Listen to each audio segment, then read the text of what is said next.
Okay, hello everybody. Let me welcome you to this online seminar on nuclear energy and the EU Sustainable Finance Taxonomy, co-organized by the Greens EFA Group in the European Parliament and Nuclear Transparency Watch.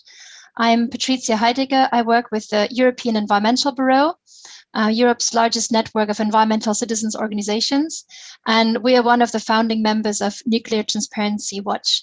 I'm very pleased to moderate today's seminar. Before we dive right into the topic, I'll just briefly explain some of the housekeeping rules. I would like to make you aware of the fact that the seminar is being recorded. It will be published later on. Please also make sure that you identify yourselves by using your full name and eventually your organization in the Zoom participants list so we know who you are. And of course, you will be invited to put your questions to our speakers. In order to do so, please use the Q&A box at the bottom here of the Zoom interface. We will not look at the questions posed in the chat. If you have questions, please keep them short and precise and mention to whom you are asking the question if it's directed specifically to one of our speakers. We are not going to take questions from participants who don't indicate their names and organizations. And we'll also try to pick as many questions as possible, but please also understand that we will try to cover all the different aspects of the topic. So we'll try to do our very best. So why are we here today? As you all know, the European Union has set itself the very ambitious objective of becoming the first climate neutral continent, to achieve zero pollution, to create a circular economy, and to protect and restore biodiversity. And it's obvious that we need to direct investments, public and private, towards truly sustainable activities. In order to achieve this, a common classification system for sustainable economic activities, the EU taxonomy, has been set up. The question whether nuclear energy should be included in or excluded from the taxonomy is still being debated. The Joint Research Center, the in-house think tank of the Commission, has drafted a technical report on the do no significant harm aspects of nuclear energy, which was made public just 2 weeks ago on 29 March. And this report is now being reviewed by 2 other expert groups, the expert groups on radiation protection and waste management, as well as the Scientific Committee on Health, Environmental and Emerging Risks.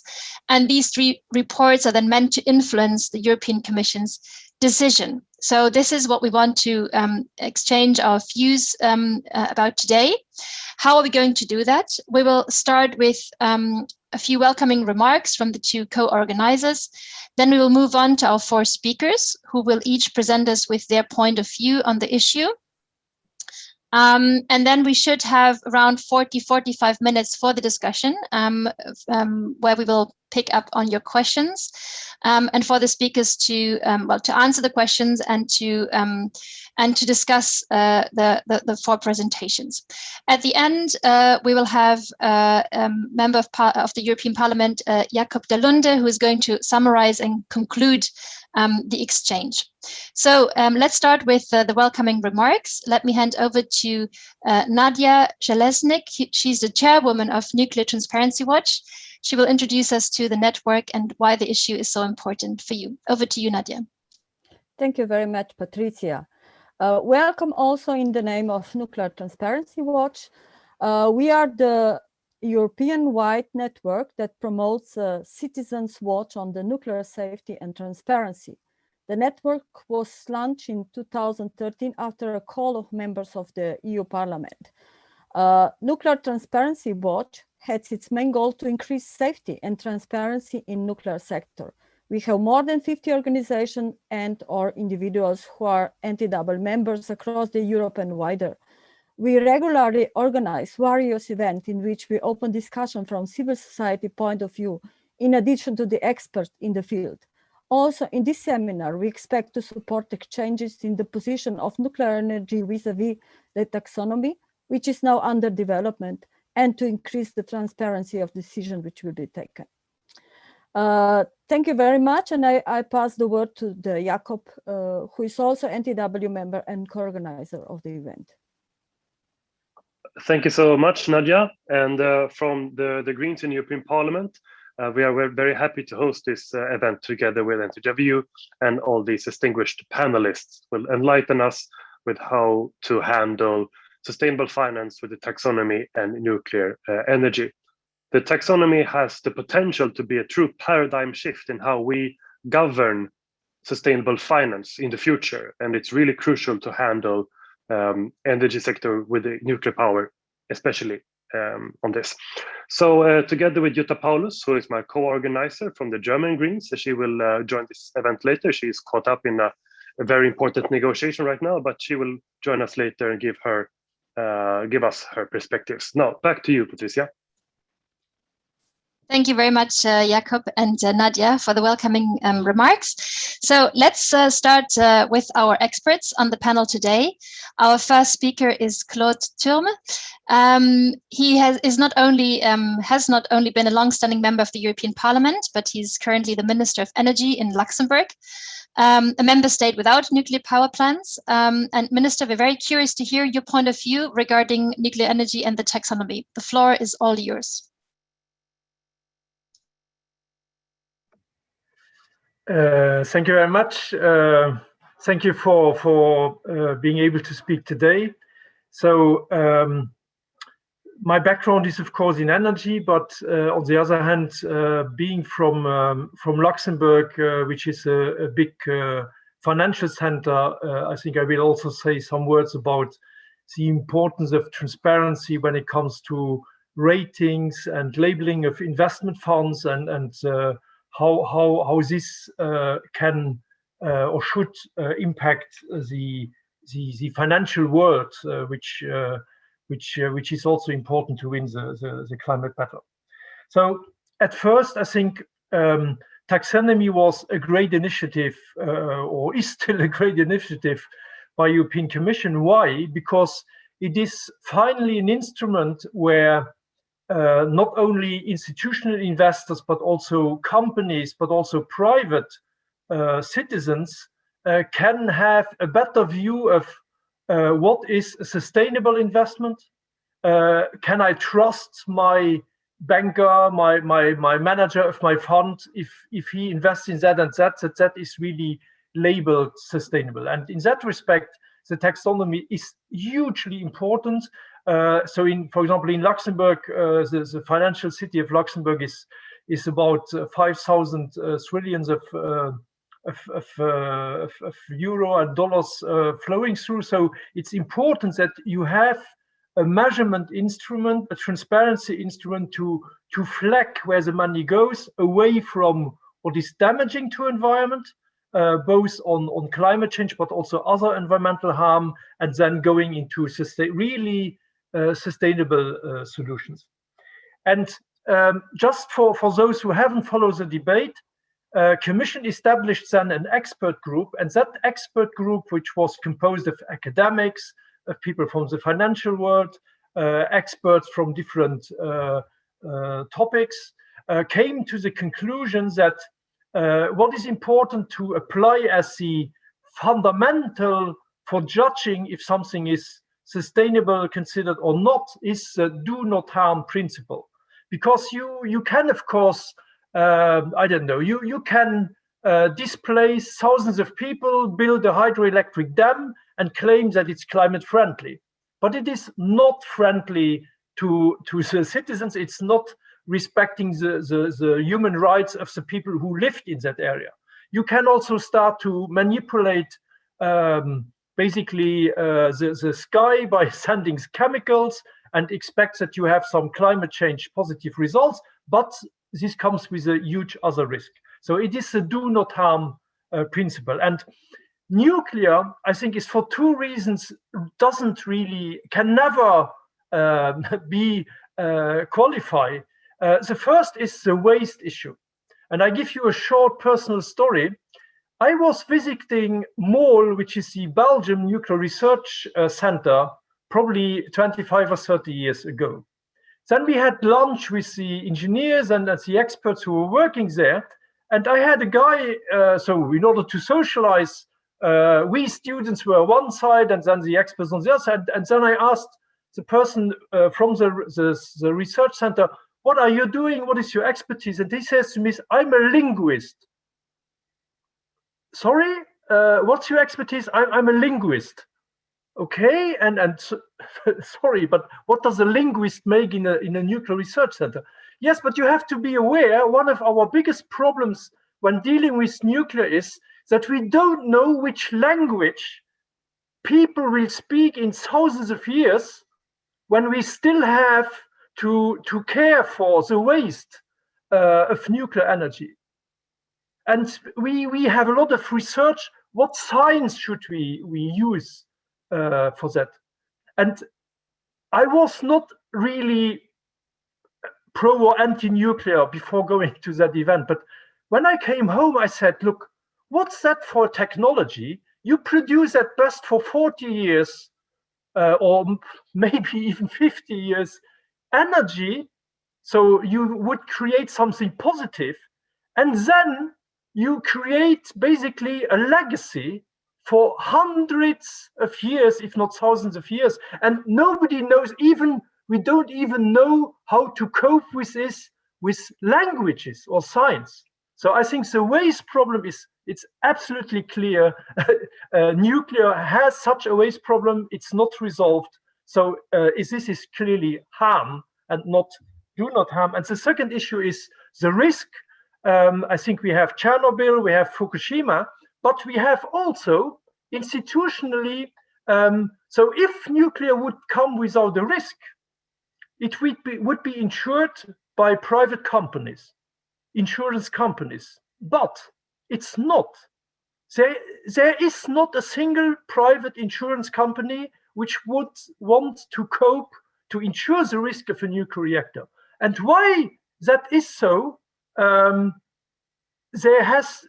is international treaties in Europe, the Vienna Treaty, the Paris Treaty, which basically limits the damage, the financial damage for the operator of a nuclear power plant or the government from the country where it stands, which then also clearly shows. So we are coping. So if nuclear would not be harmful or riskful, then we would not need special insurance regimes in order to distort, in a certain sense, the private non-existing market for that technology. So it's clearly a harmful energy, even if it has some climate, let's say, CO2 less CO2 tax than other conventional energies.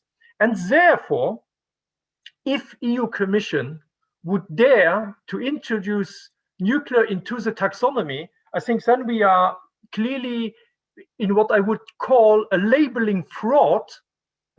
In German, you would say Etikettenschwindel, and in French, it's a tromperie sur la marchandise.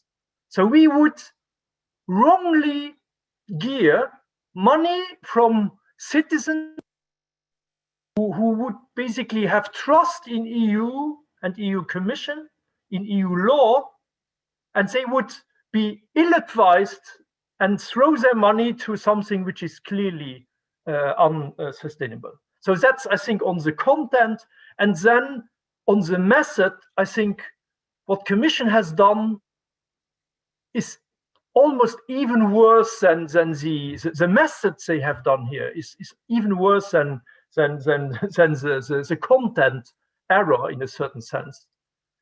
So there was a commission of experts who came to a very unanimous result of nuclear does not qualify. So the pupil nuclear failed the exam. And what the von der Leyen Commission did last year was basically probably something which is no more possible today in the educational system. You are a rich person or an influential person. Your son is lazy. He is not capable to get the exam.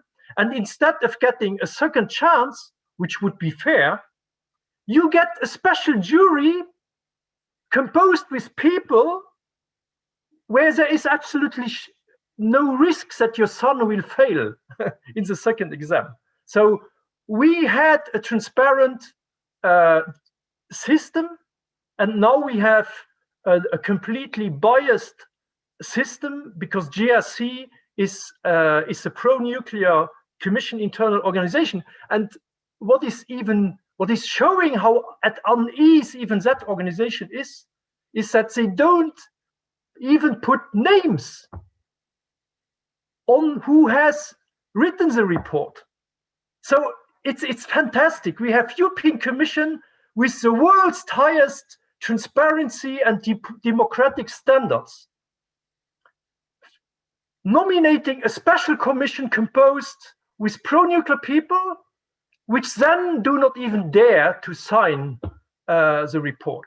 So I think that shows also the completely undemocratic, untransparent way how EU Commission deals with this. And I think this is the personal responsibility of EU Commission leader Ursula von der Leyen. And I think she will, at the end of the day, have to assume if basically now the next step would be after all these arguments which don't fly, plus this almost fraud or methodology which is unfair, if now we would go from a scientific evidence-based taxonomy to a lobby-based taxonomy. I think she will have to assume her responsibility. Good, and as a minister from my country, we are of course trying with other member states to stop this maneuver, because we consider it bad for the trust in EU institutions, bad for the trust in also flagging money, and we need to get the money to the right investments. Good, so, and I think that's the reason why our government is strictly opposed to distort now what has been a good exercise from the beginning, which was the EU taxonomy. Thank you very much. Thank you very much, Minister. Thank you for the clear presentation of your position, arguing against the inclusion of nuclear energy into the taxonomy, and your the references to the long-term legacy of nuclear waste, and also the problem of insurance of nuclear risks. And I think the important questions you have raised about transparency of the decision-making process and the question of bias of those given important roles in the process will figure in other presentations as well, and probably also in the discussion. So let's move on to a representative from science. Dr. Ben Wheeler from the Technical University of Berlin is an expert on nuclear power, on infrastructure planning, on decommissioning nuclear power plants, on the storage of radioactive waste, so on the full life cycle of nuclear power plants. Sorry, can the others mute themselves? Thank you. So Ben, what is your point of view on the current debate around nuclear energy and inclusion or exclusion into the taxonomy? Ben, over to you. Thank you, Patricia, for this kind introduction. I'm going to answer with a short presentation, which is well prepared. I hope you can all see it. So I will start with a brief overview just on the situation of nuclear power in Europe. In 2018, around 30% or 28% of the gross electricity production was from nuclear. If you look into more detail, only four member states produced 80% of the total amount. This was France, which produced more than half, Germany, Sweden, and Spain. Nuclear generation peaked in 2004, and the share already in the late 90s, in 97. If you look at the reactor fleets in the European Union, more than half of the power plants are in France, which has also the largest share, 70%, which is followed in that order by Slovakia, Hungary, and Belgium. These four countries rely nearly half on nuclear power for electricity production. 9 countries rely on a third on nuclear power. And if you look at the average age of the nuclear power plant fleet, we have 35 years. Technical lifetime of these reactors was 40 years. So if you look ahead and into 2050, if you wouldn't extend lifetimes, almost all nuclear power plants would be taken offline already by 2050. So nuclear power is indeed in decline in the European Union. In 2050, we'd only have 4 gigawatts of remaining capacity in France, Finland, and Slovakia. So this just to give a brief overview of the European nuclear sector. Concerning the taxonomy regulation framework, here you have the 6 environmental objectives, which are aware. I'm going to touch 2 issues: climate change mitigation. I'm going to talk about costs, about construction duration, about availability, and also touch the waste management issues, which Mr. Thomas already touched, which is of course relates to the circular economy. If you look in the GRC report, there's not much, of course, on economics. They indeed say that's the most capital-intensive form to produce electricity. Lifetime extensions are mentioned, and also an increasing interest in small modular reactors is mentioned. I'm going to touch on these 3 issues in the following slides. If you want to build new nuclear power plants, you have to build 3rd-generation reactor power plants. If you look worldwide, as of mid-2020, we had only 24 operational reactors of this kind. This means roughly 7% of operational capacity. And not one 3rd-generation reactor was completed in Western economies. They are all in Russia or China. Here on the bottom, you see the 6 ongoing construction projects in the European Union and also in the US, the Vogtle power plants. If you look at the initial construction, the 2nd column from the right, we see that the initial estimates of 5 years will increase at least 3-fold. If Olkiluoto or Flamanville are going to on the grid this or next year, this would have been under construction for over 15 years, and this even doesn't even include planning and all the regulatory planning. The cost escalated extremely in the case, for example, for Vogtle, by 370%. So the trend of cost escalation in the nuclear sector continues until today. We published recently, just 2 weeks ago, I think, a paper in the Renewable and Sustainable Energy Reviews, where we were interested in finding out, okay, what would a private investor expect if he is going to build new nuclear power plants? And we found that we find a net present value or losses of -5 to $10 billion. This translates in levelized cost of electricity between 100 and 200 US dollars per kilowatt hour. So to sum up, it's not a profitable business case, and it would depend largely on public funding, as it was the case also for the past reactors. Lifetime extensions, we also modeled this in our paper. We took 6 years of operating times, which is claimed to be possible with the new 3rd-generation reactors. And this, of course, was also no game changer for profitability. Extending lifetimes of existing reactors is expensive too. For instance, France, where you have a large reactor fleet, very standardized fleet, and where you would expect that you would reap some economies of scale. Here, the Court of Audit estimates that 100 billion has to be spent by EDF from 2015 to 2030 to extend the lifetime from 40 to 60 years. These are 1.7 to 2.2 billion cost per reactor. So it's very expensive. And even if you extend the lifetime, you can look into the US. There's no guarantee to survive in the market. In the US, we have 15 early retirements of nuclear power plants, even though they were granted lifetime extensions. This was mainly due to economic reasons, low prices in the market due to the high penetration of renewables. So even if you spend all this money, there's no guarantee to stay in the market. We also published recently a report on small modular reactors, which I'm going to present some of the key economic findings. The specific construction costs are higher for small modular reactors because they, of course, lose the economies of scale for large reactors. They're claimed to have lower production costs, mainly due to modularity.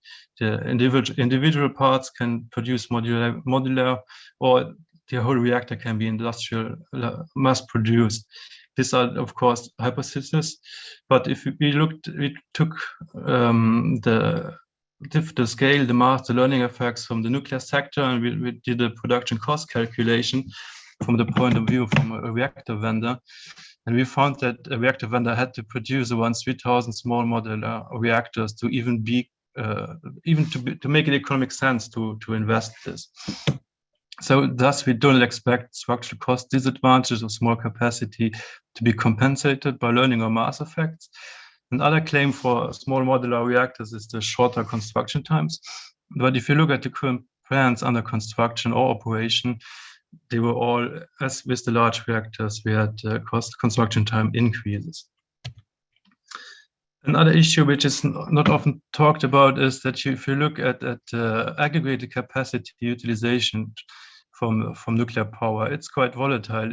We did this for a paper now for the DIW, and we found that looking back since the 70s, only 66% we had a 66% capacity utilization. This means that roughly 1/3 of the installed capacity was not used.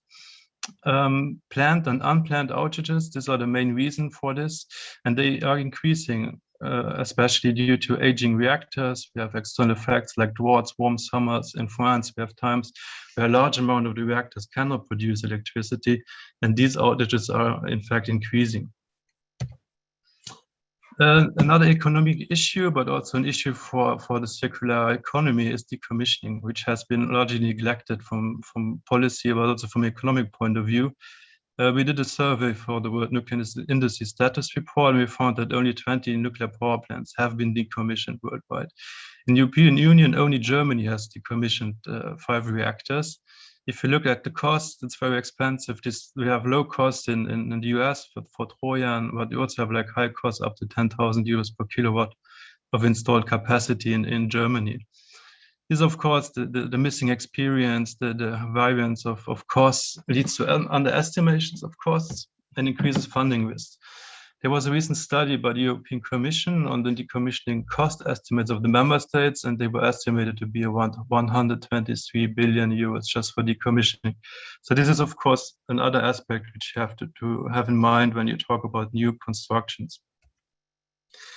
Concerning high-level waste management in the GRC report, if you look at I didn't have the time to read, of course, all of it, but I screened some parts.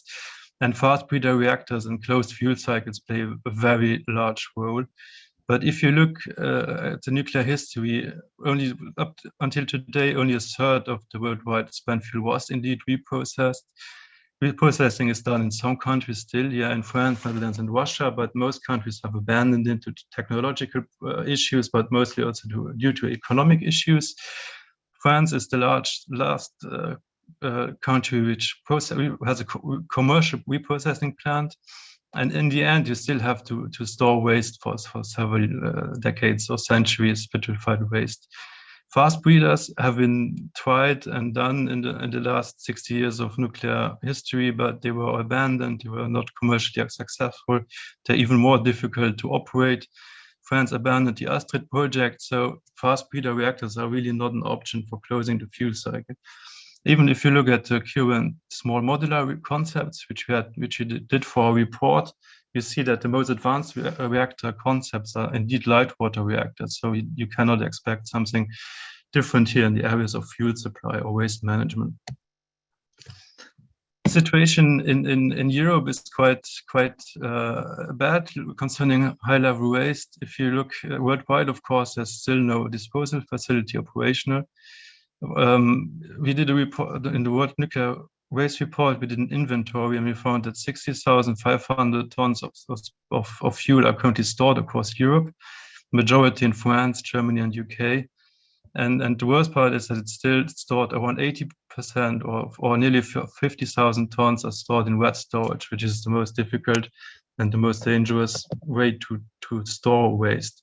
So even we don't have a geological facility at our hands, and interim storage is an increasing issue. Finally, just quickly on the low and intermediate level waste for Europe, which is an issue which is often not talked about or neglected next to high level waste. We have produced more than 2.5 million cubic meters of disposal of waste. 2 million have been disposed, but if you look closely, this is only largely done by UK and France with 1.8 million. And if you look at the different member states, half of the member states don't even have a disposal facility operational for low and intermediate level waste. So the situation is a little bit better, but it's still far from good. So to sum up the key findings with respect to the environmental objectives concerning climate change mitigation, as the report also says, nuclear power is the most capital intensive generation technology. It's too expensive. current construction projects take more than 50 years to build. It's too slow for having an effect on climate change mitigation. The unplanned and planned outages increase, so nuclear power is volatile. If you look at advanced reactors or even small modular reactors, they're not yet available, so they come too late to have some mitigation. If you look at the transition to a circular economy, reprocessing was abandoned. Advanced reactors are still not available for foreseeable future. We have large amounts of high-level waste with no disposal facility in Europe, and we have large amounts of lower and intermediate level waste with only half of the member states having disposal facility in place. So to sum up and answer your question, I don't think nuclear power should and can play a role in sustainable financing. Thank you very much. Thank you very much, Ben, for your presentation. There will be questions for you. I can already see that in the chat, but we'll get there. Maybe some of the questions that I've seen coming up in the Q&A can also be now directly addressed by our next panelist regarding, well, if nuclear was excluded, so what's the way forward to bring down CO2 emissions? So I'd like to hand over to our next speaker, Wendel Trio, who's the director of Climate Action Network Europe, the region's largest network of climate change NGOs. And I assume you will address the question, well, if some stakeholders portray nuclear power as one of the key solutions to climate change to reduce emissions from power generation, what is your network's response to that? Wendel, is investment in nuclear energy sustainable? Yes or no? Over to you. Thank you, Patricia, and thank you for giving me the opportunity to say a few things about, in particular, climate change and nuclear energy. And let me start by reminding that we are in a climate emergency, and the latest figures about the state of our climate are very dire. Emissions are increasing, even despite the COVID situation that we've been dealing with over the last 1.5 years. Concentrations of greenhouse gases in the atmosphere have never been higher, and we have reached an average temperature rise increase compared to pre-industrial levels of now 1.15 degrees Celsius. And as you know, the Paris Agreement in 2015 has adopted a kind of a target for reducing emissions in order to limit temperature rise to 1.5 degrees as kind of the threshold for which impacts will become too dangerous for human life and human civilization on Earth. So it's very important that we keep that 1.5 degrees target in mind when we develop our policies also in Europe. And seeing the increase that we've had already, staying or limiting temperature rise to 1.5 degrees will be very challenging. And this is also the message that we had from the report from the Intergovernmental Panel on Climate Change. They had a special report on 1.5 degrees now a year and a half ago, and they said that it's still possible, and it is still possible today, but it will be increasingly challenging because it will need a complete overhaul of our economic, but also of our energy system. And that overhaul will need to be substantial and will need to be extremely speedy. And in order to look at what is how that should be done, NGOs in Europe have come together through a kind of a 2-year bottom-up exercise involving scientific evidence, etc., to develop our own energy scenario for how an energy scenario for the European Union could look like under this 1.5 degrees threshold or target.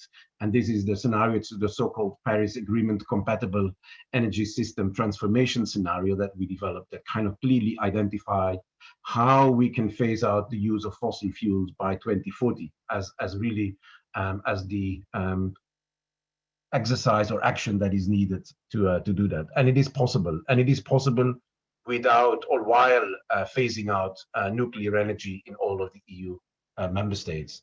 That is a scenario that is also being endorsed by the 100% Renewable Energy Strategy Group, which is a coalition of energy system experts, scientists from different scientific institutions all over the world that in the beginning of this year came out with a statement making very clear that 100% renewable energy system by 2035 for the whole world is actually possible. And so on the basis of that, we have developed our position on climate change and nuclear energy. And for us, from the research that we've been doing and the kind of bottom-up exercise that we did, it was very clear that nuclear and renewables cannot really coexist. And this is also the result of a study that has been done by the University of Sussex and the Munchen International School of Management, which clearly indicated that the kind of upscaling of renewables and upscaling of nuclear that some are portraying as part of the solution cannot coexist together, because they start from completely different energy systems that, when doing the upscaling, will come into conflict with each other. Meaning that for a nuclear world, we need a very centralized grid. For 100% renewables world, we will need a very decentralized grid. We will need different financial systems, different labor market systems, different grids, and so on. So in that sense, it's very clear that we will need to make a choice. Either we go for 100% renewables, or we go for a high amount of nuclear energy. But you cannot kind of combine and say that we need this kind of mix of renewables and nuclear as part of the solution to phase out fossil fuels. And then when comparing the two kind of technologies and opportunities, there's two major reasons why we don't believe that nuclear is an option, and why we don't believe nuclear has a space or a place in the Sustainable Finance Taxonomy. The first one really deals with the climate emergency. And as Ben already indicated, if we're speaking about speed, if we're speaking about substantial investments in the short term, and especially if we're speaking about cost efficiency, renewables always win from nuclear. Studies have found that, and I'm going to cite a few numbers, sorry for that, but that nuclear on average costs about 3 to 7 times the amounts that we need for the same kilowatt hour when compared to onshore wind, so substantial higher costs. Nuclear takes about 5 to 17 years longer in terms of planning to operationalizing than the renewable energy can offer us. And most of all, nuclear actually has much more emissions, about 9 to 37 times the amount of greenhouse gas emissions when compared to wind and solar. And in fact, the idea that nuclear power is carbon-free is, of course, non-existent. I mean, it's the same for all forms of renewable energy. There's always some level of greenhouse gas emissions involved.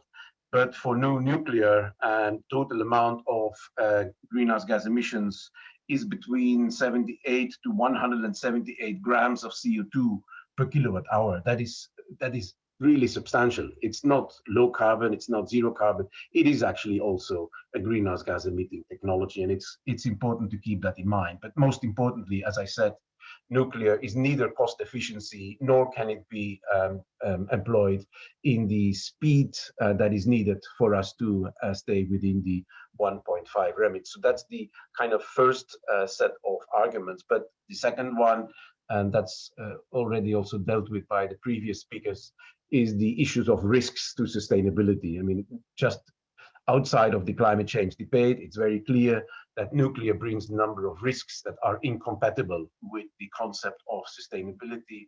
That relates obviously to the issue of waste.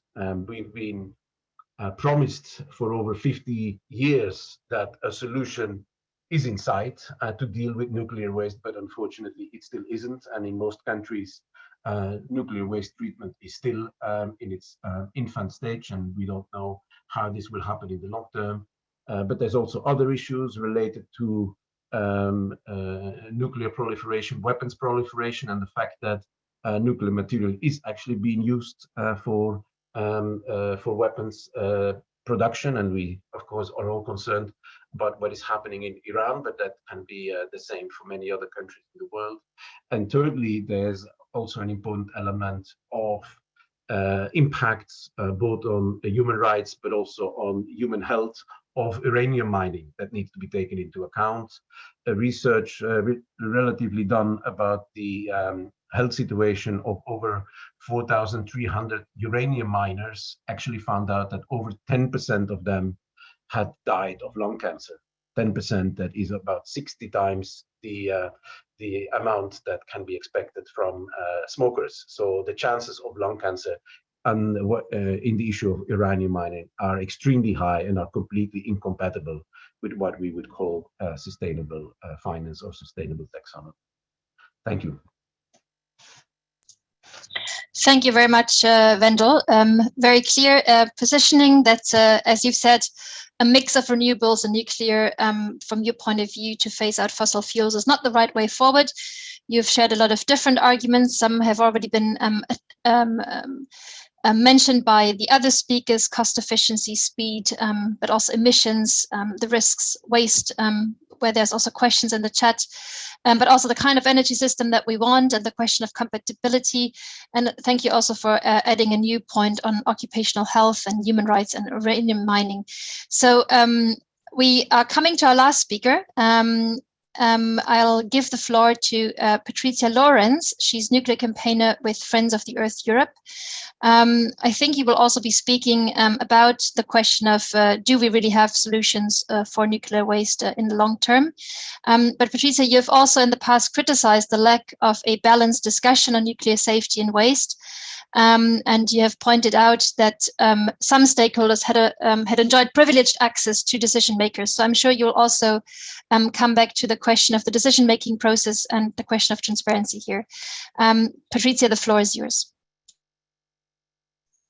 Yeah, hi, can you all hear me? I hope it works well. Yes, perfectly fine. And excellent. Okay, yes, as you said, thank you very much for the introduction.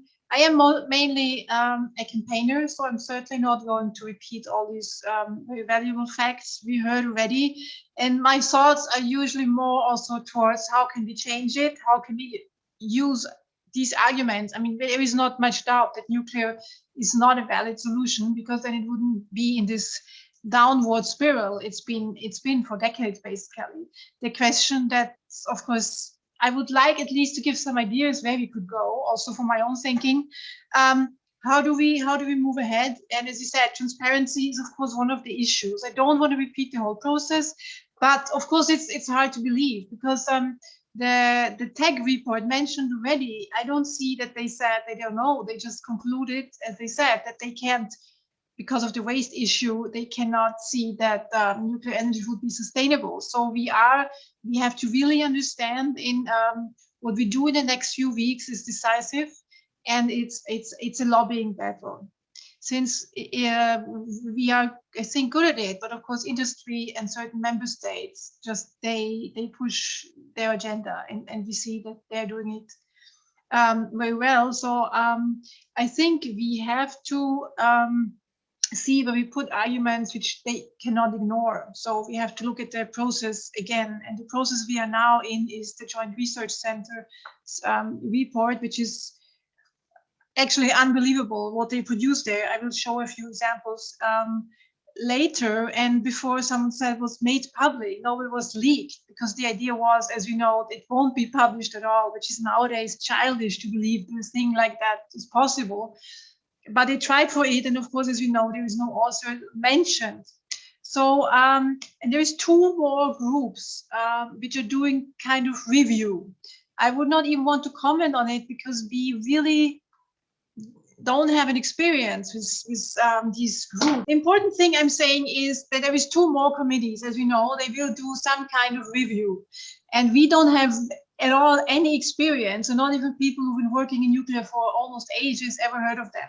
One is the article, as it's called, Article 31 Euratom. So it's under Euratom group, and the mandate is Article 31. So it's mostly basic safety standards, things like doses for workers and so on. So one thing is obviously, and they come from national member states, and they usually work super secretly and so on. And they have now 3 months to work. So I wonder how we can still try to ensure that some kind of real review takes place there. I don't know. And the other group where I wanted to show their mandate is the so-called chair group. It's there are experts, which in my understanding come more from the medical part of the world, and they also look into this. So I'm not really convinced that they will be able to handle these issues that were mentioned already, and those that are in a joint research center's report. So there is absolutely no transparency, but I am not clear how we will break through this, but we will certainly try. And to show a little bit so I am now with the Joint Research Center report. I mean, they avoid these key issues, but still I haven't here. It's the final repository. It was touched upon already, and as we all know, there is none. But that's not the only thing about it, which we have in the position paper. And I don't want to repeat it, but when you look at the development in the past years, I have the feeling, not the feeling, it's the fact that they are rather coming up with more problems than they had before, because 5 years ago, there was still the belief, for example, that Sweden would soon have found a container material and a technology which was based on copper, as we all know, and but now they have serious trouble with licensing it because the corrosion and the copper issue are far from solved. There was a lot of secrecy, intransparency around it, so now it's not even possible to license it.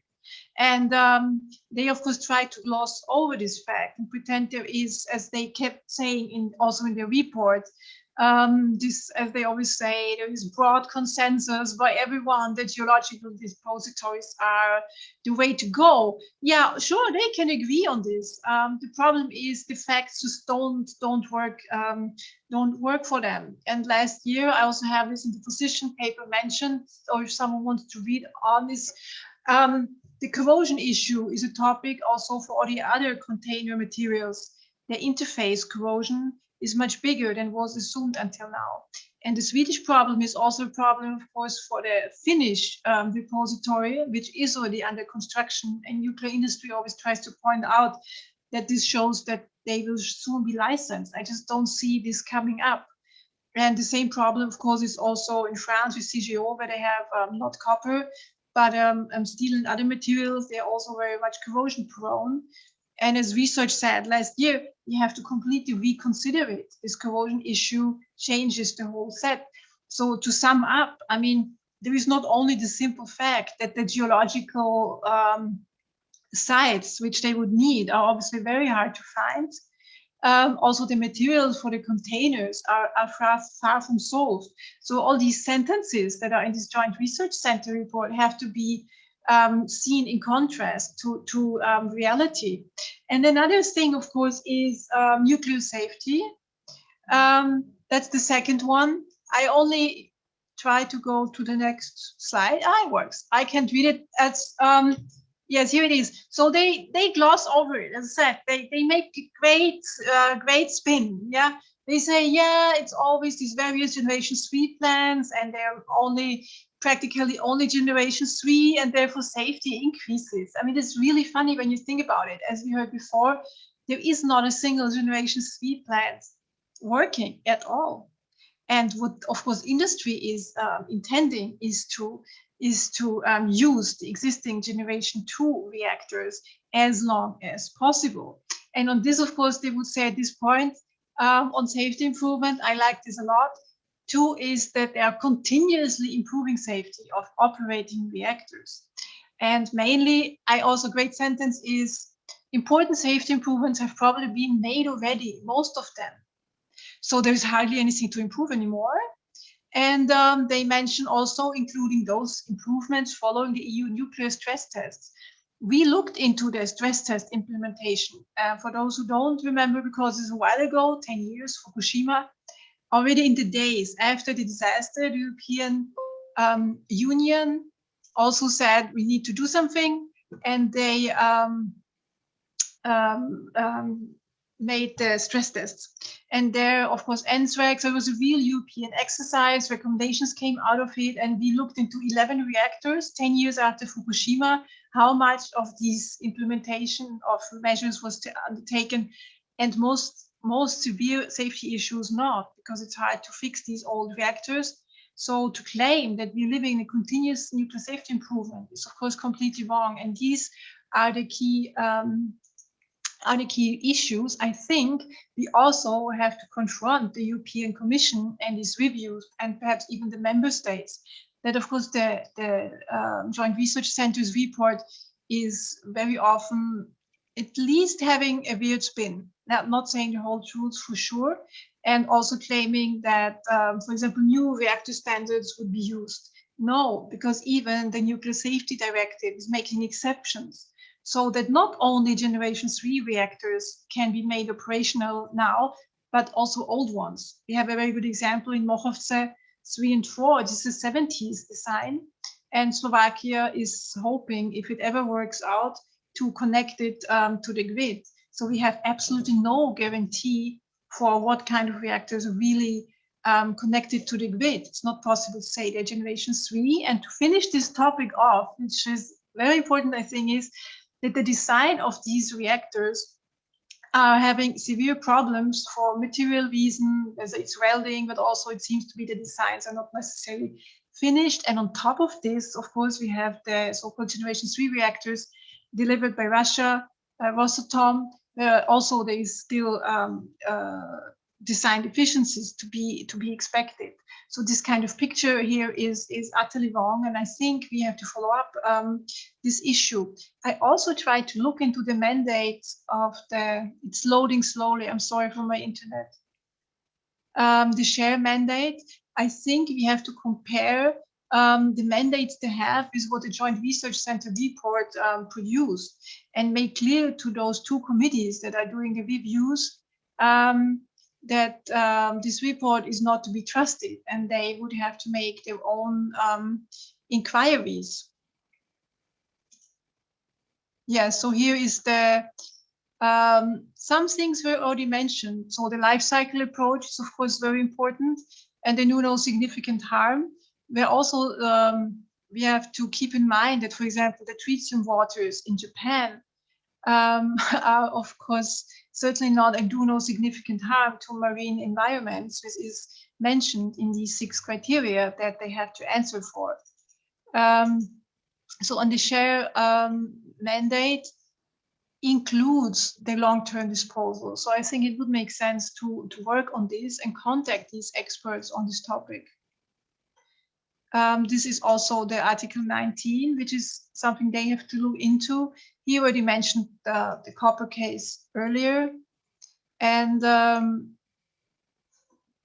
yes, the status of repository projects, we also have to make completely clear where they really are standing.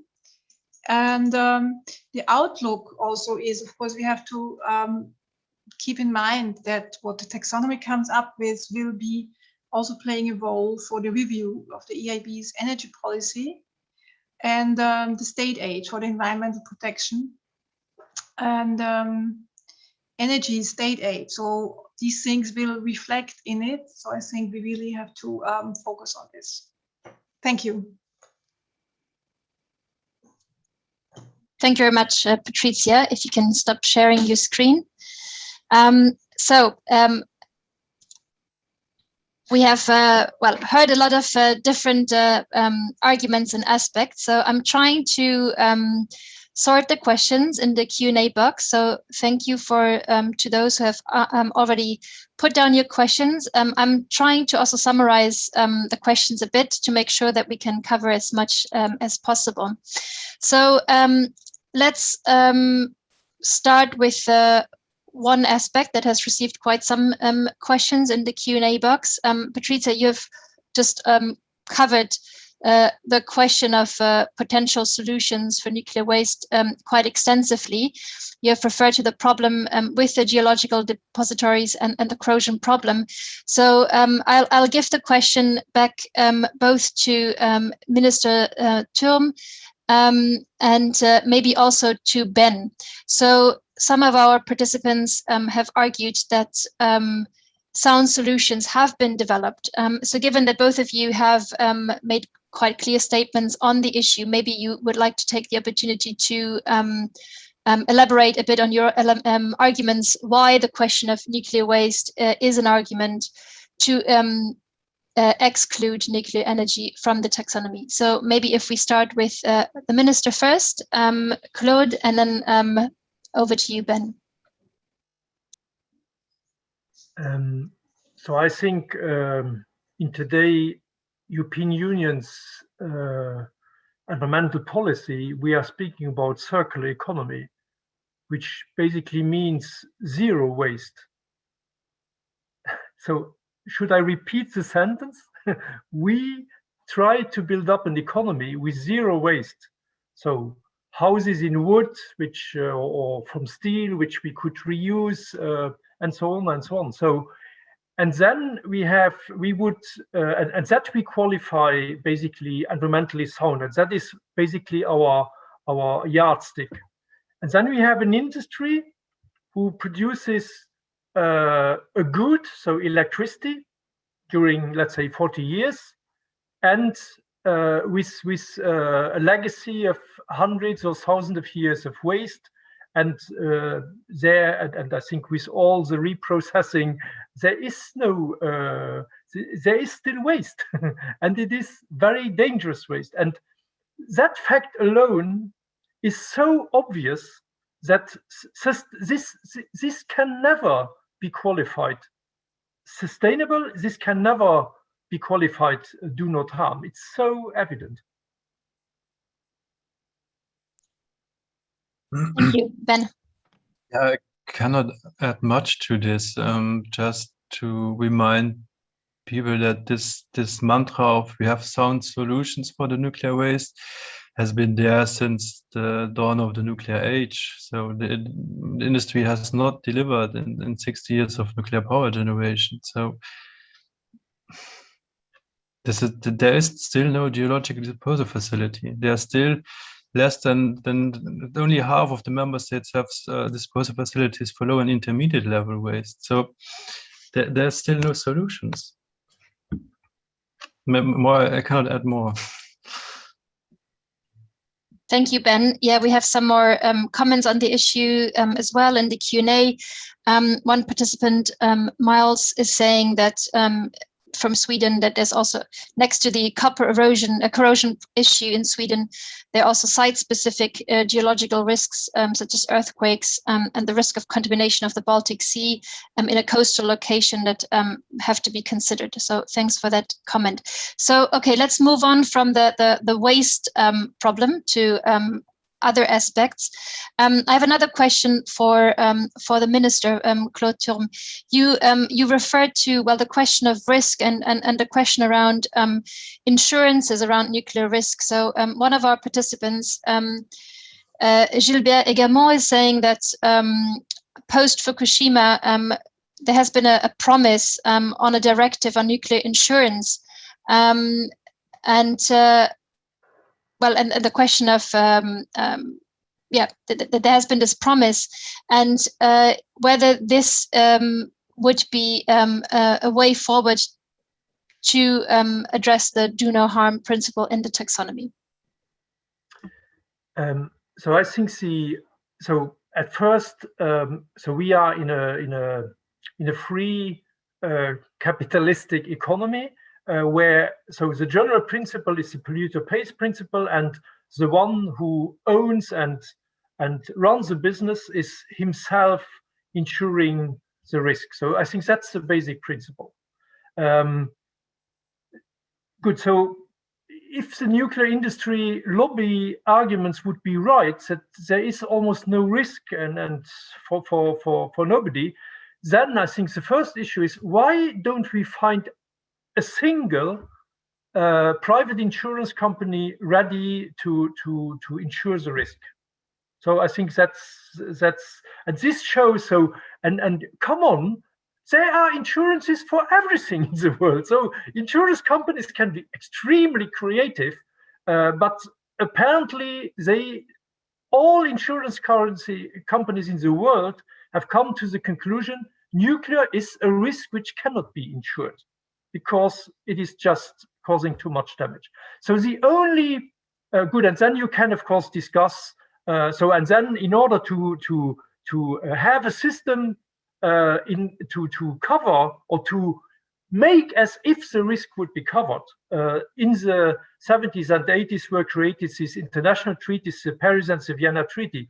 But it's very strange treaties in the sense that the nuclear operator has only a limited risk of, I think it's something like 700 million per reactor. Fukushima is 100 billion, so it's a factor 100 more. And I think the best strategy on this is what the Austrian government has done, and the Luxembourgish government has followed this. Luxembourg and Austria have never signed these international treaties because we consider them first to have an artificial low damage payment for the industrialist like EDF and others. And second, look, we never decided politically for good reasons to have nuclear. If we would sign the treaty, we would have an accident in Cattenom, which is this huge nuclear complex 5 kilometers from Luxembourg with dominating winds coming to our country. If we would sign it, we know already that EDF has a limited, will only pay probably 1 out of 99% of the damage. And we, as Luxembourgish government, we would have to pay for the damage caused by a French reactor. And now comes, I think, the most important thing which can be done the next years against nuclear, a part of basically stopping this scandalous game around this taxonomy. Germany will go out of nuclear in 2022. So the day where Germany stops its nuclear reactors, Germany and its citizens will be in this following situation. You have a big accident in Cattenom, which then also flows over to Germany, creates damage in Germany. The German citizens and the German government will have to pay parts of the damage caused by a French nuclear reactor standing in France, which the German citizens never voted to have it up and running, and still would have to pay for the damage. So give me any reason why Germany as a country and the next government in Germany, I think the natural thing to do is that Germany will step out of this international treaty. And then comes, of course, an interesting question to the capital markets. Will France and the remaining smaller member states ever be able to pay as a government for the damage if there is a nuclear reactor? So basically, I think if Germany steps out of these international treaties, these treaties have no economic foundation anymore. And the whole artifact to suggest that these international treaties would ever be able to be an insurance would fall down. And I think that is what has to be done, I hope, by the next German government. Thank you, Minister, for the extensive answer to the question. Let's move to another set of questions. There are some questions around, well, the potential or role of nuclear energy or its potential contribution to the energy transition. So maybe we can have Wendel reacting to these questions, and maybe also Patrizia again. So Wendel, there was one question about specifically about the role of nuclear energy in France today. We all know that France is the European country with the highest percentage of nuclear energy in its energy mix. So there's a question around kind of renewable energy and nuclear energy and the compatibility of the both, which you have already addressed. So maybe you can elaborate again a bit on that point of the role of nuclear energy in the energy transition and the specific specific contents of a country like France. And then maybe after Wendel, if Patricia can react again. There was a question from Lavinia Rizea from Nuclear Electrica SA, who's asking you to comment on your argument that nuclear is a downward spiral, and Lavinia is referring to global figures where the world's nuclear reactors have been increasing in 7 consecutive years. So maybe Patricia, you can also comment on that global picture and the role of nuclear energy in the global energy mix and the transition towards renewables. So Wendel, first to you and then to Patricia.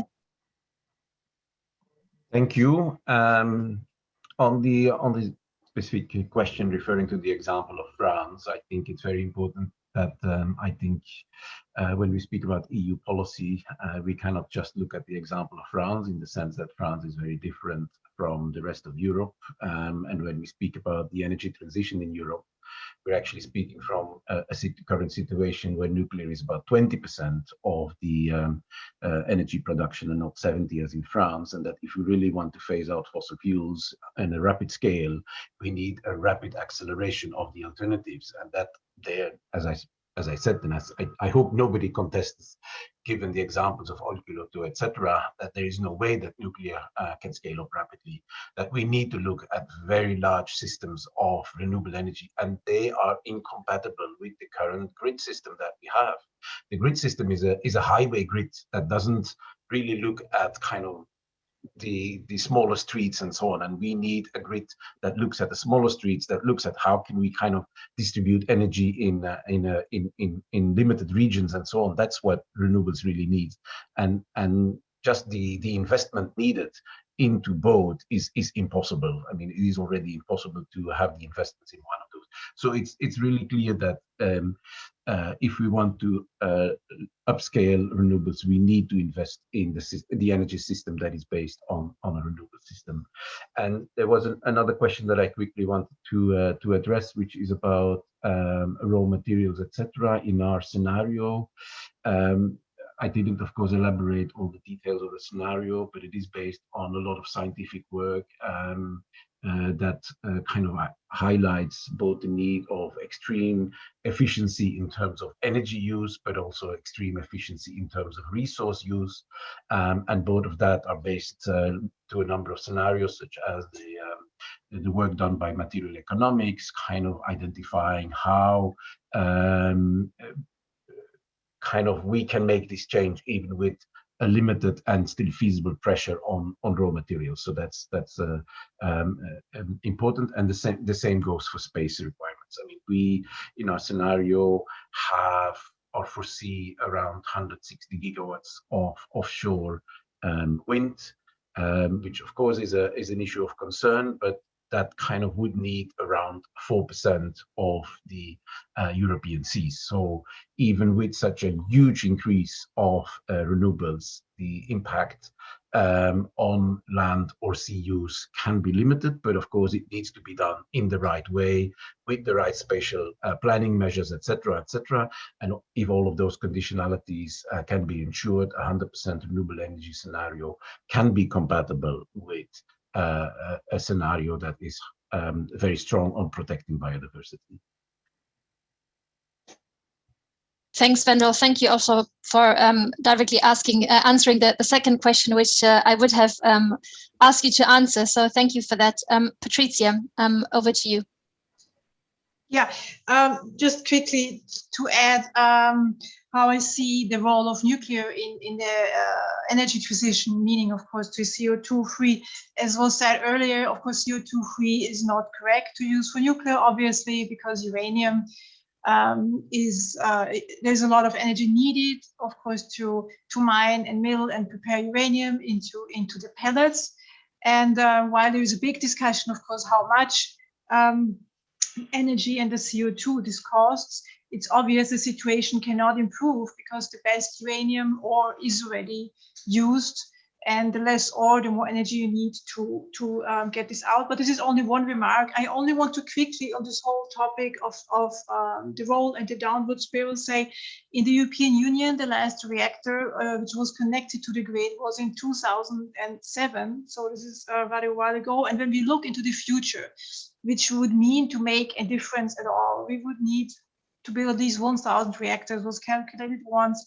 So this is completely, as we see, out of reality for this industry, which had its last reactor, as I said, in 2007 in Romania, connected to the grid. And now one of the projects much discussed is in the Czech Republic, one new reactor, the discussions with the 10 years preparation.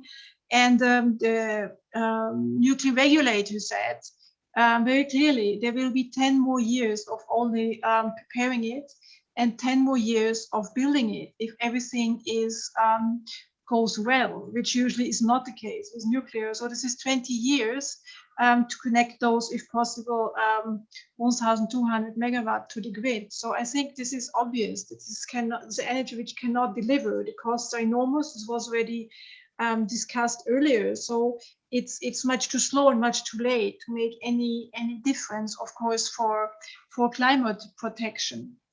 And of course, we have to see also that the statistics used, they, for example, still claim that the Japanese fleet, which is, I think with the exception of 4 reactors, fully down since Fukushima, is still in the statistics as operating reactors. I will later post in the chat links for this. So of course, this is not correct. This cannot provide any answer. And as I said earlier, of course, industry, they know this themselves.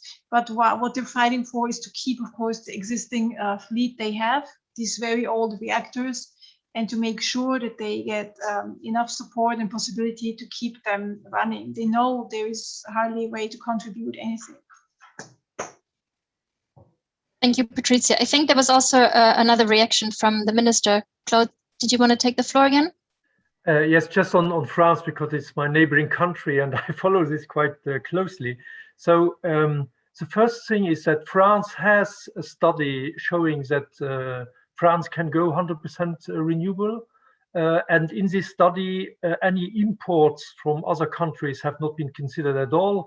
And everybody who basically is following renewables knows that, for example, the Iberic Peninsula, Portugal and Spain can easily bring some gigawatts over to France. And the other issue is, of course, the North Sea and the offshore wind. The second issue is that France has done also one of their latest call for tenders for offshore wind shows that offshore wind comes with a price tag of something like 50 euro per megawatt hour, whereas Flamanville, which is this reactor they try to build since more than 10 years, will probably come with a price tag of 110, 120. So in France, the renewables are proven much cheaper than the renewables. And then, of course, you could put the question, why is EDF stubbornly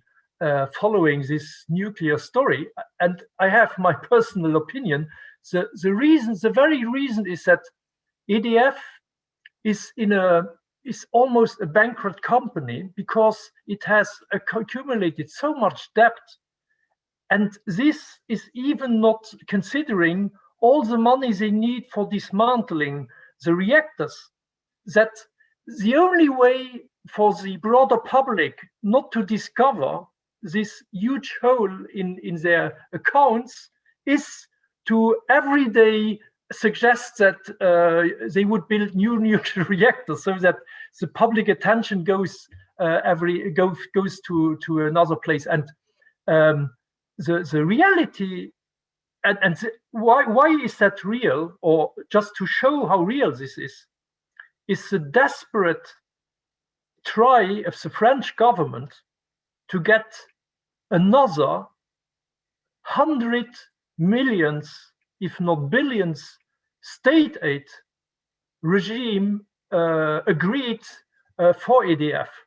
So which would, of course, be an enormous distortion in the EU internal market. So I think the the day where EDF stops its pro-nuclear propaganda, people will just understand that, I have a lot of cadavers in my cellar, and then people will get interested into that. I think that's my very personal position. It's of course it's not an official Luxembourgish government position, but I think that's where I came to, because the economics effects behind this are so evident that EDF as a company would be much better off to invest into renewables, and they have invested in one of the biggest solar PV in Abu Dhabi, so they can do it, but they need to protect basically that nobody looks into their real financial issues around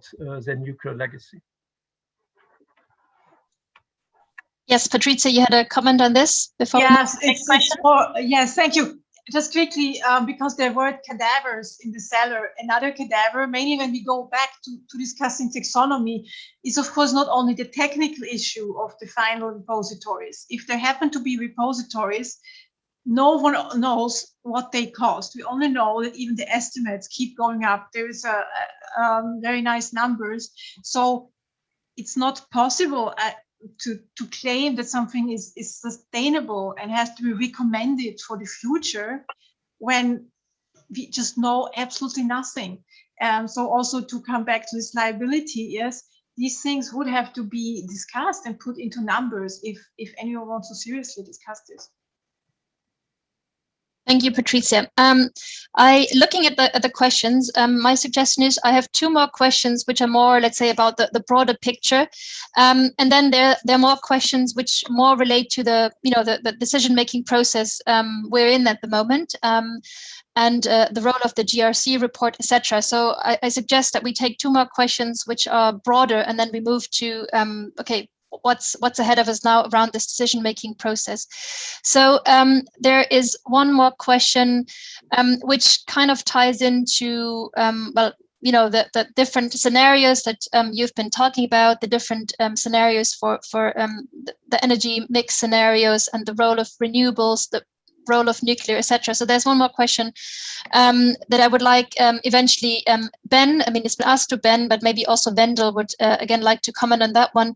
So there's a specific question from Mark Defren, who is from We Care Coalition that advocates for a mix of nuclear and renewable energy. It's about the question of how to bring power from North Germany to the south. Well, here's a specific example in Germany, and the need for dispatchable sources, and of course the question kind of if we're looking at zero CO2, nuclear is kind of the risk that we replace nuclear by fossil sources. So Ben, would you like to respond to Mark's question, and maybe also Wendel would like to again comment on the question of how to bring power from A to B and how that fits together in your energy scenario picture? I would like to give the floor to Wendel, but I just want, because I'm not a real expert in this issue, but he elaborated quite well the technical aspects of it. I just want to, or Claude, I just want to say that this question comes often, and as Wendel has shown, it's not a technical problem in Germany. In Germany, it's also a political problem, and there are political decisions, but it's not a technical problem, and I think Wendel is more the expert, or Claude, on this. Thank you very much.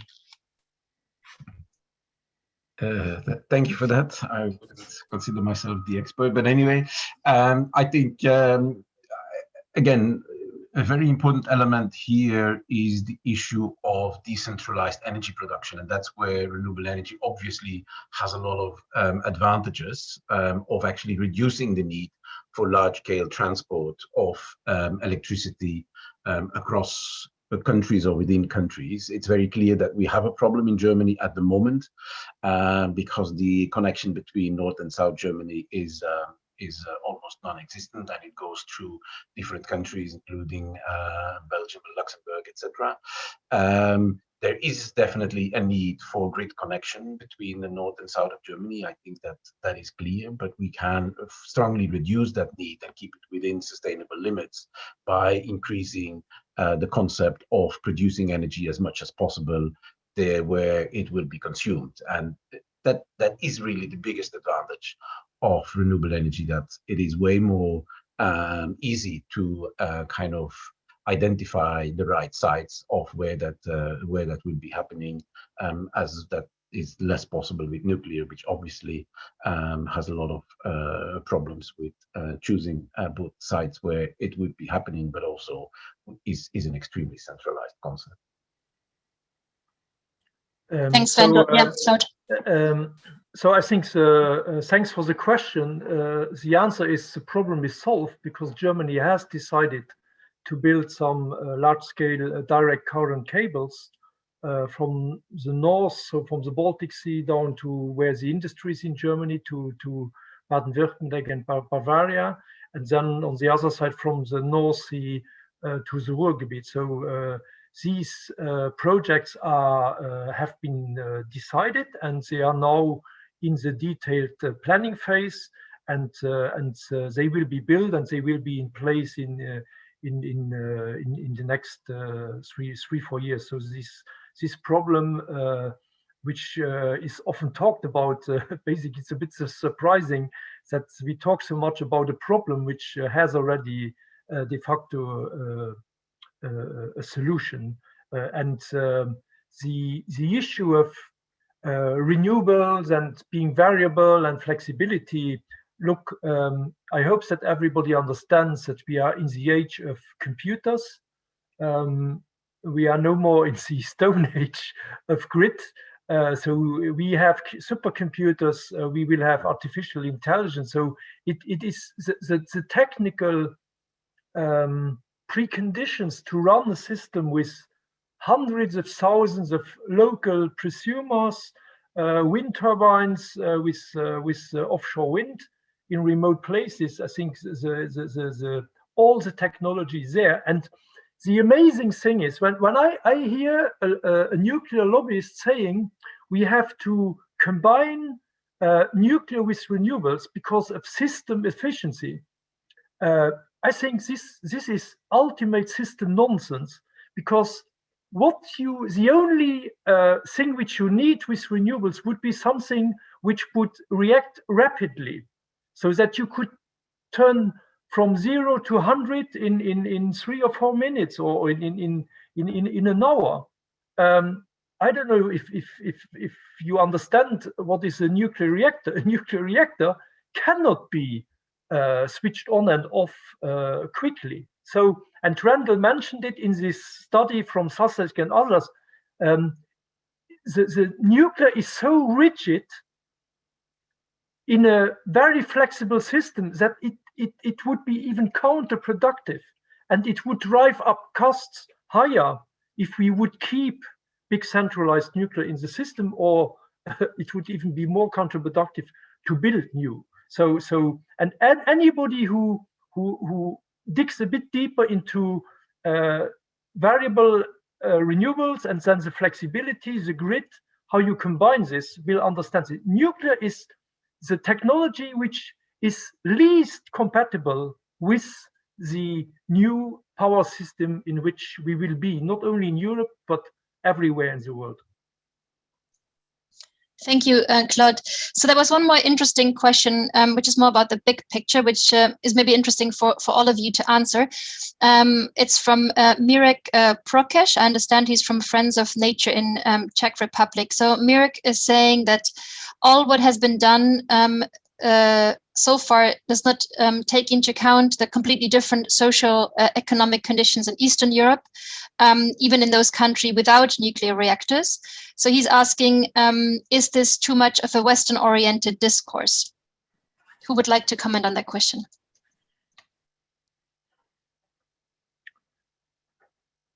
Good, I can give a first try. So there is extensive study from IRENA, which is not a European body, but which is a global body on renewable energy. And Eastern Europe has very, very competitive renewables in all countries. Solar. Bulgaria, for example, has one of almost as good solar as Spain and Portugal. Romania and the whole everything which is close to the Black Sea has fantastic wind conditions, almost as good as Scotland. So Eastern Europe has a fantastic renewable potential. There is, I think, two problems. One is a technical organizational problem. The power markets in Eastern Europe are much less integrated into a bigger power market than the Western European power market. If Denmark would have to run all its renewable wind in Denmark, that would be difficult. But Denmark is a part of the Scandinavian power market and then of the Central West European power market. So what we need to do in order to lower the cost for citizens in Eastern Europe is to get a big move to have a more integrated Eastern European power market, which includes the EU member states, but also the non-EU member states like Serbia. So that's one. And then two, my experience also of having dealt with over the last years with energy policy is that the conventional energy and the conventional electricity lobby is much more still in control of energy policies in Central and Eastern Europe as they are in most Western European countries. So in Germany, E.ON and RWE have lost the control of media and of politics when it comes to energy policy, whereas I'm not yet sure if ČEZ or some of the local electricity companies in Bulgaria and Romania have lost their influence of political influence. And I think these two factors explain where a transition which could go very fast and very cheap in Eastern Europe for the benefit of the citizens is not as fast as this is in Western Europe. Wendell, do you also want to come in here?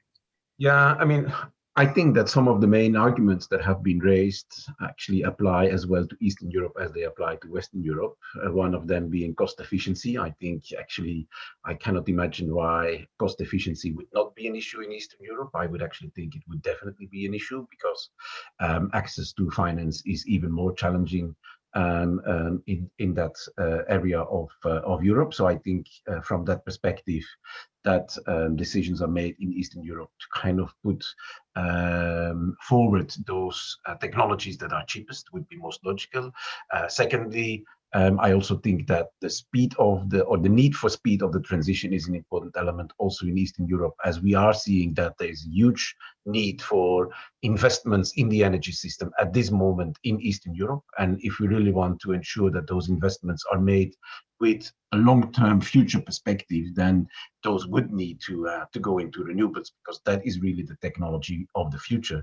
And investments in technologies of the past should really come to an end. Mm. No, and Wendell is right, because, for example, in Poland, it's amazing to see that the government tries to sell to its public and then says it will be cheaper, a nuclear reactor who will cost at least 120, 30, 40 euro per megawatt hour. And the same Poland has offshore wind for 50, so for almost a third of the cost. So only that comparison shows that the rational choice will be renewables. Great, thank you. So let's move on to the kind of ongoing decision-making process around the taxonomy.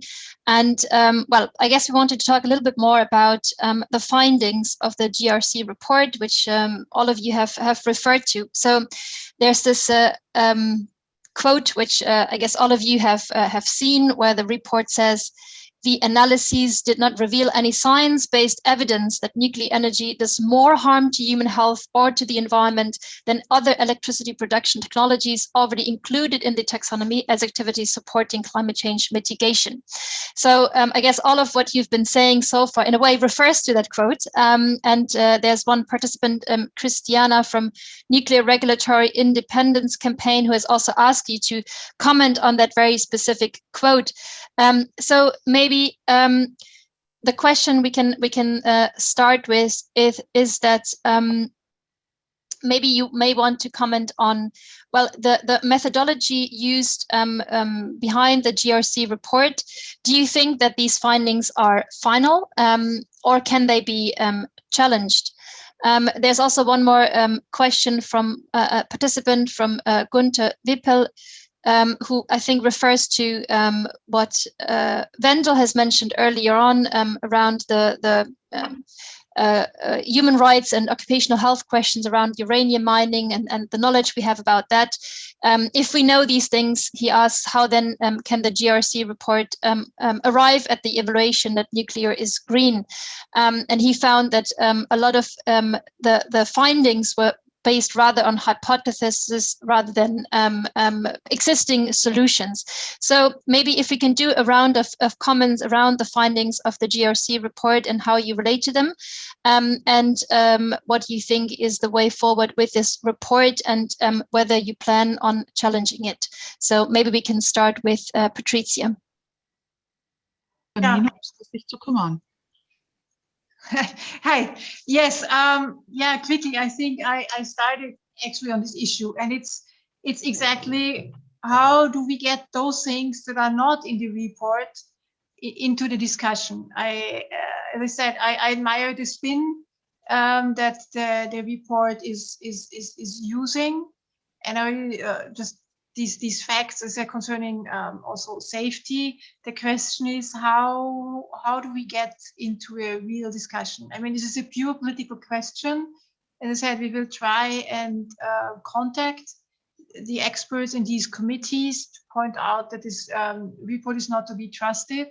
As we know, there is enormous lobbying behind the scenes from member states, letters going back and forth. It might be the case that also member states would have to enter this discussion. I am not sure whether this is possible, that the individual member states send also comments. I think some of the so-called facts in the Joint Research Center's report are so seriously wrong that it might be necessary that the member states, or perhaps even the parliament, say, okay, thanks for your input, nice, but it's not facts. The following issues also have to be answered. The following things are wrong. So that's what I think is the only option. Otherwise, it's clear what happens, because you said also the procedure is a topic now. The procedure is completely clear. Joint Research Center said it's all fine. I think those two committees, unless something really exciting happens, won't put up too much of a resistance, and then the issue is settled. So that's obviously the plan. So I think it's really very much up to the member states also to ensure that there is a more fact and evidence-based discussion still possible. Thank you, Patricia. I see that Jutta Paulus, a member of the European Parliament, has joined us now. So maybe Jutta, you want to come in here. We have arrived with the discussion at the stage. We're talking about the GRC report and the kind of decision-making process ahead of us, and what we do with, or what you intend to do with the report and its findings. So Jutta, the floor is yours. Yes, thank you very much, and sorry for not coming in earlier. It's madness today, and there have been so many meetings which have been shifted, and where I was speaker, and I could not refrain, and I'm really sorry, but my assistant was there all the time, and she just sent me an email, so I do know what has been discussed. What we are planning to do on the JRC report. I mean, basically, it was clear that JRC, being so to speak the hair of the nuclear institute in Karlsruhe, would write a report which doesn't really deploy criticism on nuclear. That was clear from the beginning. I have not read the full report yet, but I must say that some of the assumptions are quite, well, far-fetched, so to speak. So saying, well, we also have waste when we mine resources such as rare earth to build wind turbines. So we have nuclear waste and we have other waste, and there's no real difference between it, because we have this repository in Finland that's being built today, and that shows that safe repositories are possible, period, which is of course ridiculous, because this is one specific place which will take up the Finnish waste, and we don't know at all how this will play out at the end of the day, because there hasn't been deposited one single ton yet. What we are planning to do is to tackle this report with a counter report together with the Bell Foundation. Because we think that we need a scientific approach. Of course, we could write something together as Greens, but we would not be taken seriously, because it would be said, well, you're no scientists, at least you're no specific scientists dealing with these things all the time. So you're being purely ideological. And so what we will do is getting together the finance and finding a scientific institute that's countering this JRC report, showing that not every kilogram of waste should be regarded the same. Also, they have a very funny idea on land use. For example, they say that wind and solar power need so much land, whereas a nuclear power plant is very small. Yeah, right. But look at the land that's being devastated with uranium mining, which is not taken into account at all.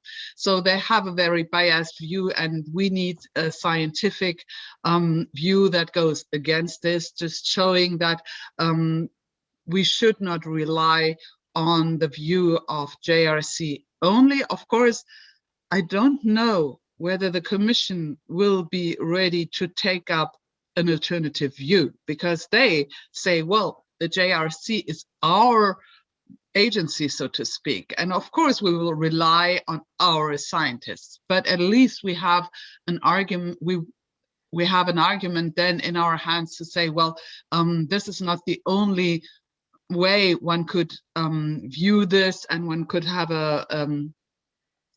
one could judge the different impacts. I mean, you have probably spoken also about the economical issue, where JRC uses totally outdated numbers to show that nuclear is the most cost-effective option, which is just basically untrue. And so what I have read so far from the report is doing exactly what we sometimes see in other areas of scientific reasoning, which is plurf, which is cherry picking, sometimes plain lies, outdated data, using one single example and broadening it to the whole issue. And so that's something that has to be debunked. Thank you so much. Thank you, Jutta. There's a follow-up question to you.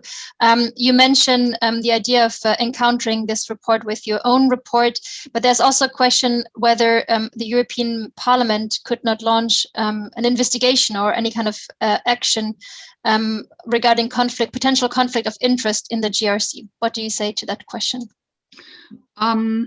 We could try, but I'm not sure whether we will actually get together the necessary majority, because majorities on nuclear are always very, very slim and narrow. And so I think it could be a possibility, but I'm not sure whether it will succeed at the end of the day. Thank you, Jutta. There was another question around that process now after this report and the decision-making on the taxonomy to Claude. The question comes from Roger Spouts from Greenpeace France and Luxembourg. He's asking, on a political level, how are the chances to convince the EU Commission not to include nuclear into the taxonomy? And what are the key countries to put pressure on the Commission? So the first thing is maybe coming back. I think that a report which claims to be scientific, and here we are not, it's not GRC just as an advisory body to Commission, but it's GRC trying to go scientifically against another body which was much more transparent. I think that the report should be signed. And what is surprising is that most reports from GRC have authors. And I remember as a member of parliament, of course, that often what we did is when we received a report from GRC, that we tried to get an exchange with the authors of the report. And so I think the least which should be done to restore a bit credibility is that those people from GRC who really in their personal name sign what is in that report, that they sign it in their name. I think that is something which we really should insist on. Then politically, I think what we are doing now is trying, of course, to have another coalition of countries saying, look, taxonomy is important. It should be research-based, not lobby-based. We are trying to get out another letter this week showing that we have more member states on that side than the pro-nuclear member state.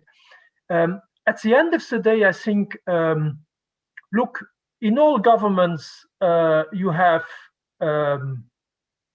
people who have the utmost responsibility.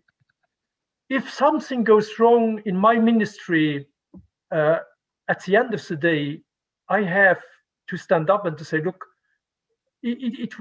I am the guy in charge and I have to take up responsibility. So I think it is Ursula von der Leyen, as President of the European Commission, who has the responsibility of, one, she decided to mandate GRC, apparently then, and I think she will have to be at ease with a report which has no authors. And at the end of the day, I think she will have to stand up and to say, yes, I think that nuclear is an environmentally friendly, do not harm technology. And I assume this personally. So I think, and the rest of the Commission, I think that is, at the end of the day, it's also a political responsibility which we as policymakers, or which policymakers have to take, which then also points to the country where I think the debate should be more vivid, I think. Thank you. I see Patricia wants to come in here. Just little addition, because as we on the arguments where we go, I think, for example, why I also didn't focus so much on the economics. I think we should try to look again, as I already had in my presentation, the share mandate, the Article 31 Euratom Group mandate, and the regulation, the way it is, where those things that they are saying in the Joint Research Center's report, but are not saying, don't contradict already the regulation itself. So as to point out to those already mentioned politically responsible people that this might even be actually violating the regulation as such, whether it might be to be very focused. I am very afraid that, of course, everything we're saying here is, of course, very correct, but has not directly to do with the taxonomy. So it's very easy for them to say, yeah, this doesn't matter. We know it's very expensive. Many countries also use this argument. The Czechs don't say that they're too poor for wind. They say don't have wind, but they can afford nuclear. So this is not the point. I think it would be necessary to really look into the regulation and the mandates, whether many things are not in violation. And we should point them to this, because I think this also helps the EU Commission. I don't think that 100% of the people responsible there really want nuclear. I don't want to mention anyone, obviously, but I think they also need arguments to say, oh yeah, great, you're lobbying here, But you know, we are afraid that this and this in the report or with nuclear research is contradicting the regulation. So we will have trouble later if we would allow this now. I wonder whether this would be the way forward now, when you also would be able to commission another report, whether we should make sure it goes into this direction, to be very, very focused. Thank you. Yeah, Claude. If I just can add, so my staff has checked the GRC webpage. All reports, I repeat, all reports of GRC of the last years have authors. All published reports. Published reports. Good. So the question is, why does this report not have authors? And I think that's something where the European Parliament could put a question on it. If I may come in very briefly, I already wrote it in the chat, but up to now, the report by JRC has not been officially published. So everyone is citing the leak, which Politico obtained, and also others, which I downloaded, and probably you too. But we have no official declaration by JRC or by the Commission or any official body that this report is actually has been finalized. I mean, we know that someone was working on it, and I had a meeting with a Commission official, let's put it that way, without telling any names. And he said, well, the report is due to come out in June. So basically, I'm not sure how we should judge this piece of paper that has been handed around by the media.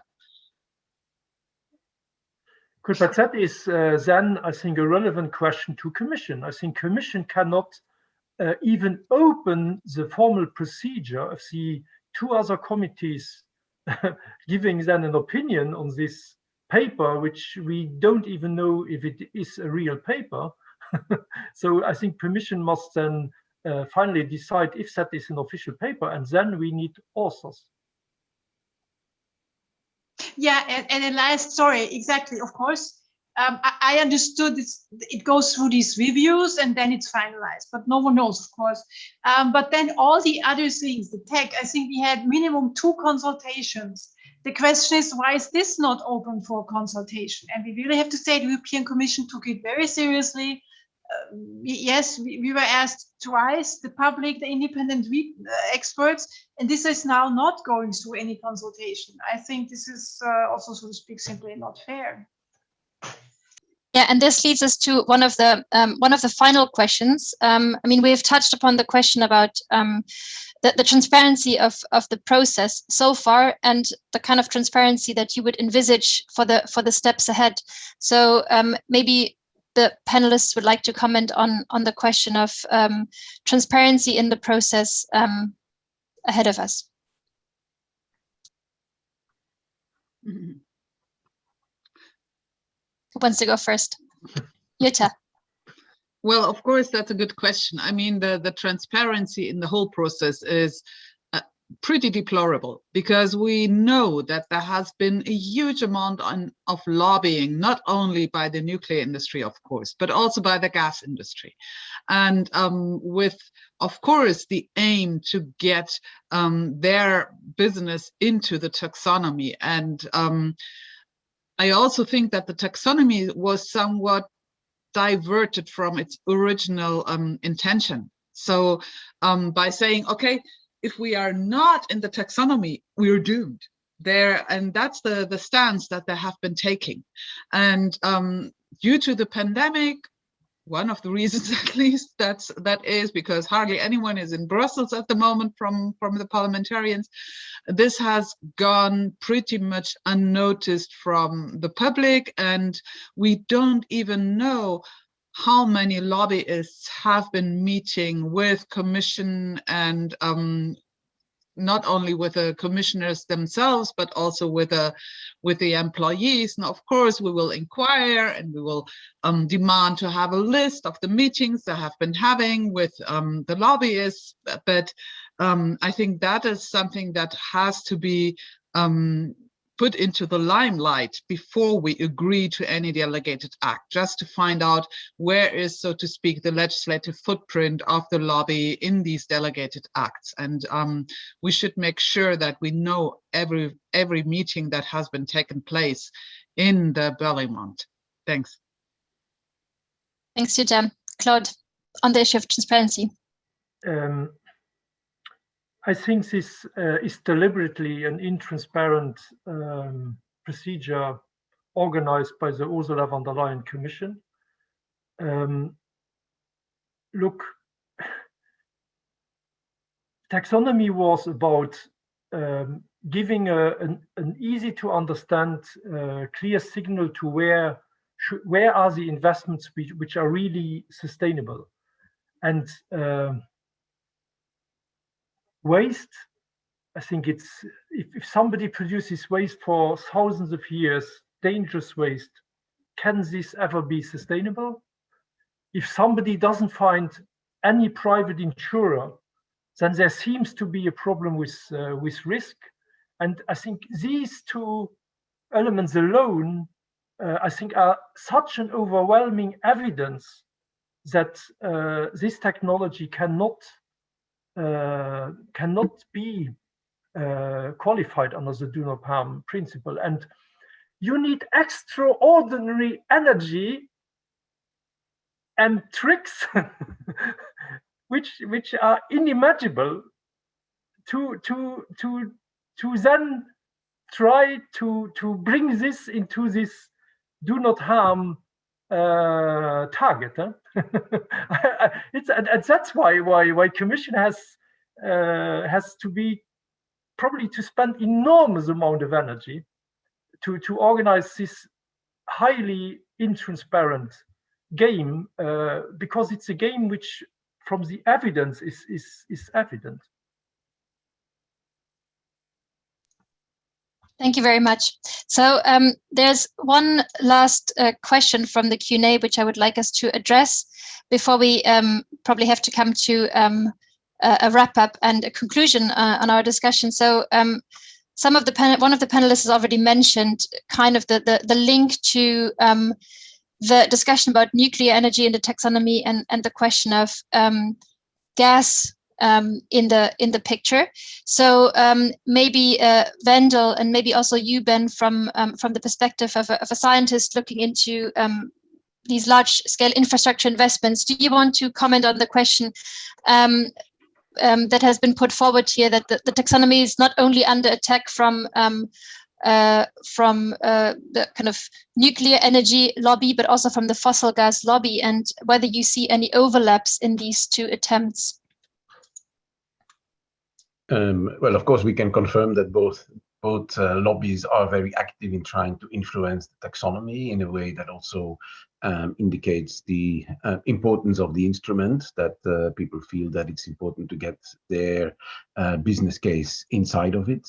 The overlap is for us very clear that in both cases an expert body has been relatively clear about what for them is sustainable. It's not necessarily that clear about what is not sustainable, but that's another debate. But at least that has been very clear, and there's been huge efforts of kind of private interests to influence the Commission to come to other conclusions than the expert group. And I think that's where both overlap. And obviously, it's very clear that the same arguments that Claude makes about how nuclear and the waste issue and insurance issue cannot be combined with sustainability.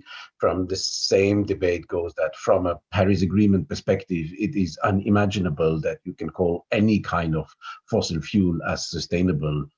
So I think that there is a clear overlap, that there is no decent argument to be made, but still we see that there are people in the Commission listening to those arguments. And final comment from you.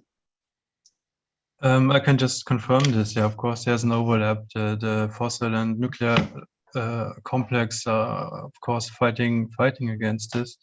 And I just want to also, a lot of gas and nuclear companies are interlinked, so they of course they are fighting together. And I just wanted again to stress, also from a scientific point of view, as I read the GRC report partially, I want again to stress this, it's a lot of hypothesis. It reads like directly from a nuclear lobby. It's all narratives. Yeah, waste is not an issue, and we have fast breeders. We have all these technologies which have been promised decades ago, which have never arrived. It reads directly like from a nuclear lobby, and I find this kind of shocking. It's not facts and evidence based from a scientific point of view. And I just wanted to stress this again. Thank you. Thanks, Ben. Any final comments from Patricia and Claude before I hand over to Jakob for the wrap-up and summary? Not necessarily. I think everything was said, but for me still is the key issue. How do we use these arguments? I'm very worried how we do this, whether the European Parliament can force the EU Commission to open this joint research center report and go into a kind of scientific discussion, or I think it's not enough to have these arguments. We mainly have to think how to use them. That's all. Thank you.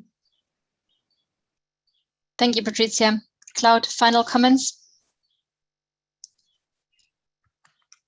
I think it's so evident that nuclear is not complying with the do not harm principle. All this is, at the end of the day, a very sad story also for the European Union, because it undermines the confidence of citizens. It will undermine the confidence of financial institutions. As I read that already some of the experts which have served on the taxonomy, on the real taxonomy committee, are now really seriously thinking about stepping out, also because they say, look, I have invested my personal energy over months into something credible, and I do not want to be associated with something which is now basically perverted. So again, my appeal also to Ursula von der Leyen, please, President of European Commission, stop this game. This game is a game which is a real disaster, not only for substance, but also for the whole credibility of the European Union. Thank you, Claude. So I suggest that we give the floor to Jakob to summarize the discussion from his point of view and conclude. Jakob, over to you. Thank you so much, Patricia. And today we have all become a lot smarter and a lot more knowledgeable about the inner workings of both the Commission and how the taxonomy works, and the risks of including nuclear power in the taxonomy. Since the taxonomy really has the potential of being the paradigm shift in how we handle investments and financial flows, in ensuring that we can reach our climate ambitions together with the investment community and how we are governing our investments. It's also been very clear that nuclear power is neither sustainable or compatible with a do no harm principle. It's also become clear that the lack of transparency makes it more difficult for us directly elected officials in the European Parliament to work effectively and make sure that we hold the Commission accountable. It's also very clear today that the only market-ready technology that doesn't need benefits or subsidies is renewables and energy efficiency. And the only way nuclear power can succeed is if they manage to get lobbyists to push in the dark corridors of the Commission and other rooms of power to protect them with subsidies and special benefits. And today is really the make or break moment where we either decide for a future where nuclear power is protected and supported, or a future where 100% renewables is the solution. And I think after today, it's much more easy for us to push for 100% renewables. Thank you so much. Thank you, Jakob. So it's exactly 1 minute after 5. So we have reached the end of our quite substantial discussion. So just to share with you, for those who haven't seen it, indeed, the Commission has uploaded the GRC report saying draft on the Commission website. For those who haven't seen the link in the Q&A box. So, well, thank you very much to all the speakers. Thank you for all your arguments and contributions. I also hope that the participants are happy with the way we've picked up the questions. We've tried to pick up on most of the questions and issues that you have raised in the Q&A. So thank you very much for your interest in the topic and for your participation in today's event. And well, enjoy the rest of your evening. And thank you very much.